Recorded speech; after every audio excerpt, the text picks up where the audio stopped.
desembrulhar isso? Teve ataque a um projeto aí de anistia, teve ofensa a ministro do Supremo, e ele falando de novo que pode ser candidato no lugar do pai. Bastante coisa para analisar. E é importante lembrar, né?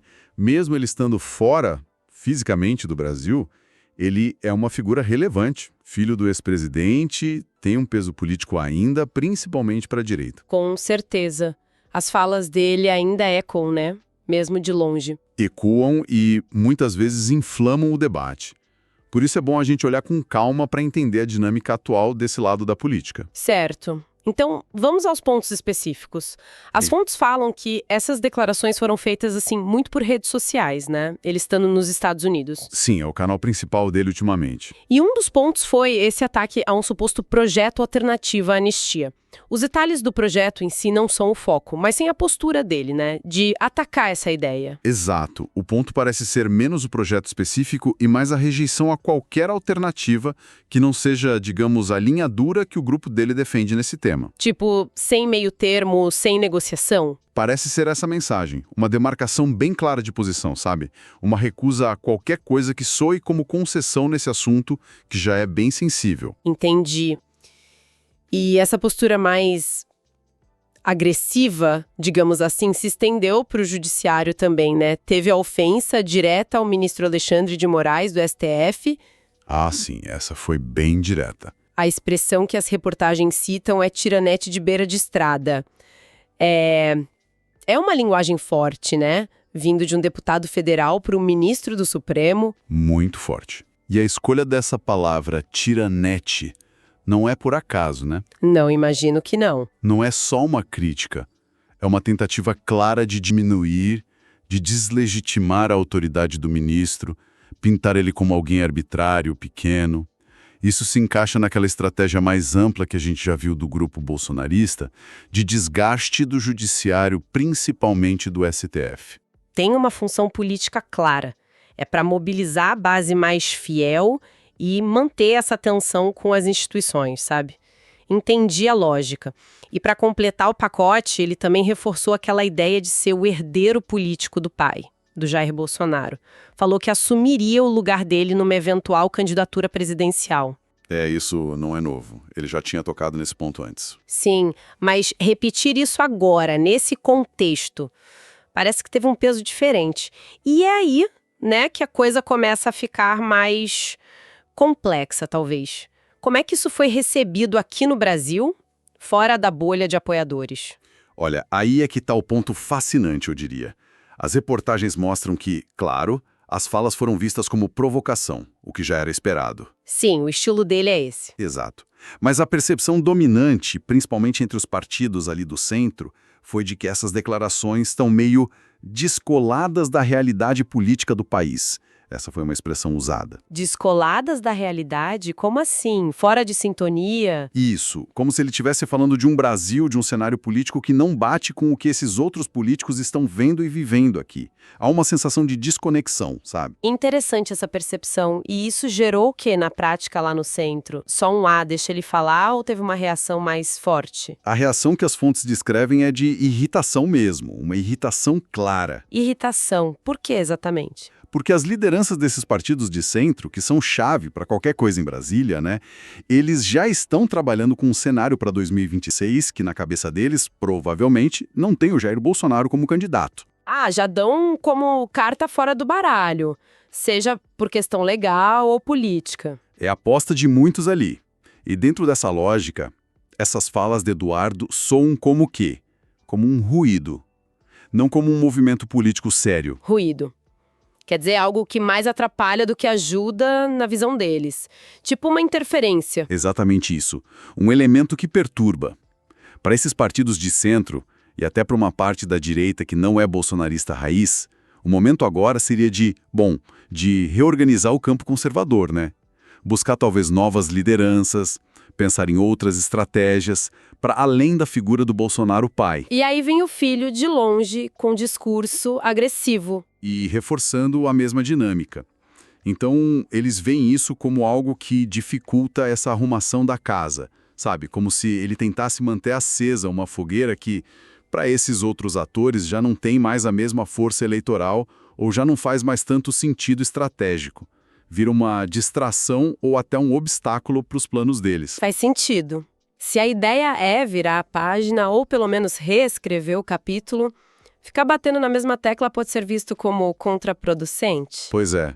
E se a gente ligar isso tudo, o que mais que aparece nessa história? Bom, se a gente conectar os pontos, o que surge com muita força é um ceticismo danado nos bastidores políticos sobre se essa ambição do Eduardo Bolsonaro é para valer, se tem alcance real. Ceticismo, tipo, não levam a sério? Exato. As fontes até mencionam que alguns dirigentes de partidos, inclusive partidos que poderiam em tese se aliar à direita, eles chegam a ironizar, falam em campanha remota. Campanha remota. Há uma estranheza geral, sabe? Quase uma incredulidade com essa ideia de articular uma campanha presidencial morando fora do Brasil. Pensando bem, a política brasileira é tão presencial, né? Baseada no contato direto, no olho, nas conversas de corredor em Brasília, nos acordos feitos ali nos estados. Exatamente.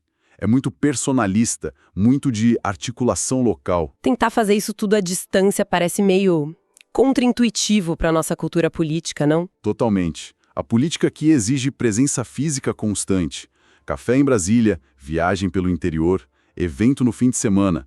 A ideia de tocar um projeto dessa magnitude só por rede social e vídeo lá de fora, para muito político experiente, soa quase amador.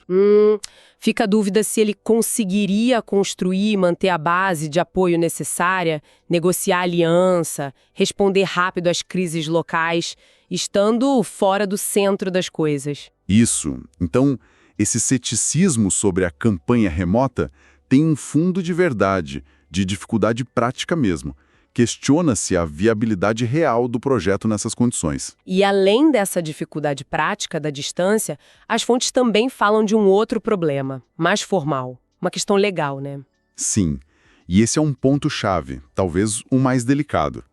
As reportagens lembram que o Eduardo Bolsonaro foi indiciado pela Polícia Federal. Indiciado. Qual foi a acusação mesmo? A acusação mencionada é de coagir autoridades no exercício da função. Isso adiciona uma camada de complicação jurídica bem séria à história toda. Coação não é pouca coisa.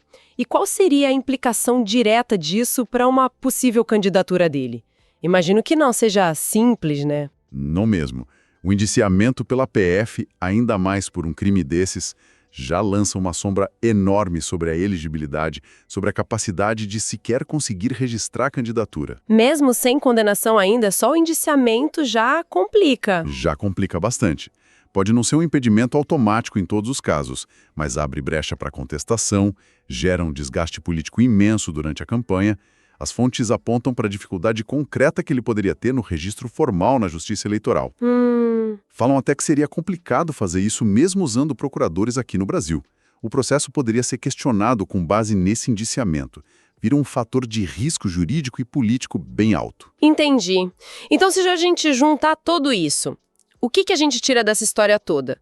Parece que essas falas recentes dele, e talvez mais ainda as reações a elas, mostram bem as tensões que estão rolando na direita brasileira, né? Sim, dão um bom retrato do momento. Revelam talvez divisões internas, essa busca por alternativas ao Bolsonaro pai que você mencionou, e também levantam dúvidas sobre o quanto a família Bolsonaro ainda consegue influenciar as coisas aqui, atuando de fora.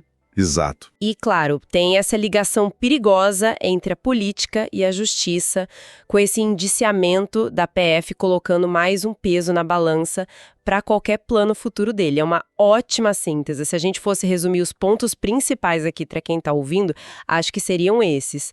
Primeiro, a insistência do Eduardo Bolsonaro nessa retórica mais agressiva, mais de confronto, mesmo de longe. Ele não mudou o estilo. Mantém a linha dura. Isso.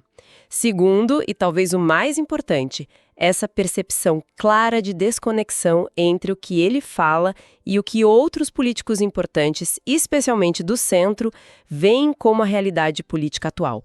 Isso não é bobagem, sugere que ele pode estar queimando pontes ou sendo ignorado por setores-chave. Ok, a desconexão como um fator estratégico. Faz sentido. A interpretação das ações dele por esses mesmos políticos, mais como ruído, como interferência, do que como um movimento político sério e viável para o futuro, isso pode levar a um isolamento dele nas discussões sobre os próximos passos da direita. Entendi. Visto mais como problema do que solução, talvez, algo por aí. E, por último, mas não menos importante, a sombra bem concreta do indiciamento pela PF. Isso não é só imagem, é um obstáculo legal real que bota em dúvida a viabilidade prática de um projeto majoritário para ele.